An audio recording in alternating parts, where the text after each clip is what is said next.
Hi everyone, Kimberly Mackey with New Home Solutions, here to bring you another installment of our Solutions e-training series. Today we're going to talk about one of my favorites, discovery and discovery questions. Specifically, I'm going to share with you my top 5 discovery questions to ask. Okay, maybe I'm going to throw in a couple of follow-up questions just to give you a little bonus. But first, let's talk about the importance of building rapport before you launch into discovery. Sometimes we can ask questions that do double duty and allow you to build rapport, learn something about the history of the person, maybe find some common ground while still learning about what it is that they're trying to accomplish in their home. But you can't shortcut the relationship as part of this. You are in the relationship business, not the home building business, not the house selling business.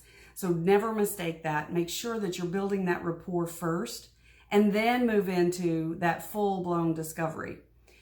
Now, I should give you the full definition of what discovery is as well. So when we are doing a thorough discovery, we are making sure that we understand the wants, the needs, and the desires of the prospect and what the differences are, because sometimes they don't know the difference in the want and a need or a desire. Discovery provides you with the prospect's financial status.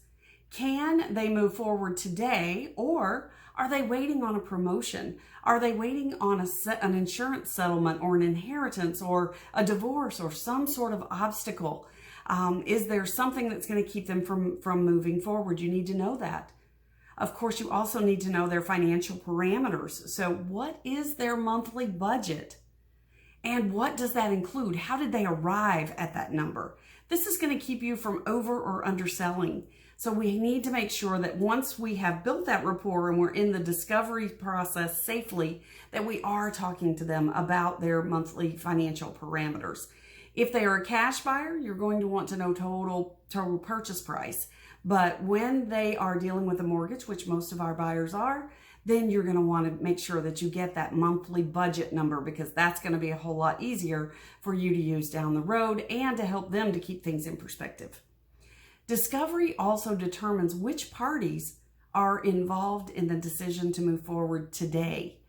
You don't want to be sitting there trying to write a purchase agreement with someone only to find out that, oh, they have to run this by their financial advisor or their parent, or perhaps they have to get the trustee if there's a trust involved.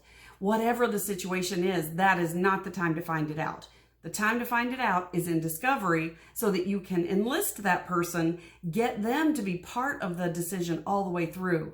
The worst thing that can happen, especially if you have someone who's protective of your buyers, is for them to feel like they were left out and that perhaps you're trying to take advantage of the person that they love or they are responsible for taking care of. So get them involved early. Discovery determines time frame. So when can they move? When do they want to be in their new home? And let's work backwards from there. When we begin with the end in mind, as Dr. Covey tells us, it becomes a lot easier to build that urgency. Sometimes people think that, oh, well, I don't need to be in until next school year, so I don't have to start until the spring. Well, in many places, they may already be so far behind the curve, they may need to start in November in order to go through and get all of the stuff done for the pre-build to start the home in the spring, so that they can ensure that they're in by the next school year. But again, you don't know that unless you begin with the end in mind. Discovery reveals your competition. So this is one of those things that we forget to talk about and forget to ask. If you don't ask where your prospect has been previously and what they found, maybe what they liked, then you are really going to be missing out, and you won't have any idea when they walk out your door and you're going, wow, that was such a great meeting with these people, and then you never hear from them again. Always find out, where have they been? What else have they seen? So that you understand where their state of mind is and how you might stack up with that solution.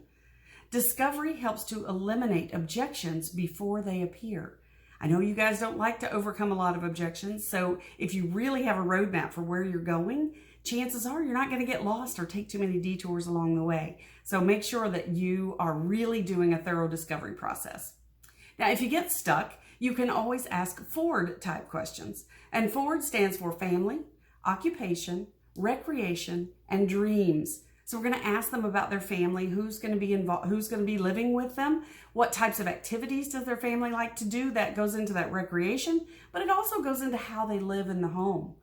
Their occupation, obviously we want to know what they do for a living, right? And that's going to help us to qualify or start to qualify. It's also going to tell us if we are in the right location, if perhaps they are limited by where they can live because of their occupation. So, and then we're going to talk about their dreams. This is the why. We're trying to always get to the why. We get so focused on the what, and we start in the middle with product and how many bedrooms and how many square feet do you want. That's not as important as finding out what the why is. Why do they want to move? And what is this move going to allow them to accomplish in their life? So here are my 5 favorite discovery questions with a few bonuses thrown in. And that's as you're trying to make sure that you are doing all of those things. Make it about the prospect. This is not the time to tell your builder story. This is not the time to tell your story. That comes later. That's important. But this is about them. So my number 1, and these are in no particular order, number 1 favorite discovery question to ask, because it does double duty. It works as a rapport building question, but also will tell me where they are in their process. I'm going to ask, where are you folks from? Fantastic. Oh, great. And are you from there originally? I want to know, and I don't recommend that you ask this question before you hop on an airplane, because you're still going to be talking to that person. They're still going to be telling you their life story when you land in Seattle when you're flying from Tampa. So trust me, done that, been there. Where are you folks from, and are you from there originally? Number 2, please share with me who else will be involved in your decision to move forward today. Again, I'm trying to get to who else is going to be there, and I'm going to always use that urgency word, today. Who else is going to be involved in your decision to move forward today? How long have you been looking for a new home? That's a good one. There's some good follow-up questions depending on what they say. So I might ask them, great, and what have you seen that you liked? If they go on and on about how fantastic whatever it was they saw is, I'm going to ask them, wow, that does sound like a great home. Would you mind sharing with me what kept you from owning it? Zip. You're going to learn a lot if you learn to zip. What else have you learned? What have they learned along the way? Maybe they didn't start out with the same goals in mind. So now, how has their thought process evolved? I want to know that. And what concerns do you have about building or moving into a new home? We're so afraid to ask the negative, but if you don't understand where their fears are, how are you going to be able to help them? Number 4, please tell me about your current home. What do you like about it? More importantly, what is it that you want to change? These are very important questions that we need to ask. And lastly, number 5, how many will be sharing your new home with you? If you look down the road a bit, say 5 years from now, how might that change?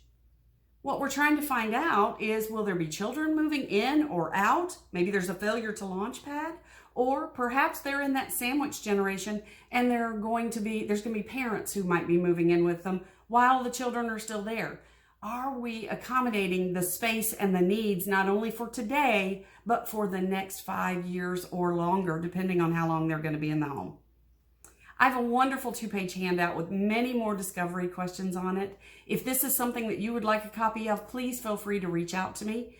You can reach me through my website, which is newhomessolutions.com, 2 S's in the middle, /contact. And I will be happy to send that to you. So also, stay tuned, because later this month we have a fantastic guest vlogger coming up. Adam Van Bavel will be joining us from O'Neill Interactive. He is phenomenal, and he's going to be talking to us about how to use LinkedIn as a selling tool. You won't want to miss that or any other solutions. Make sure you subscribe when you visit the website at newhomessolutions.com. Also, if your company or your organization is looking for a keynote speaker or sales trainer who can really bring the meat, because I still walk in your shoes every day, please feel free to reach out to me. I'd love to come and visit you in person. Thank you, and go out and sell something new.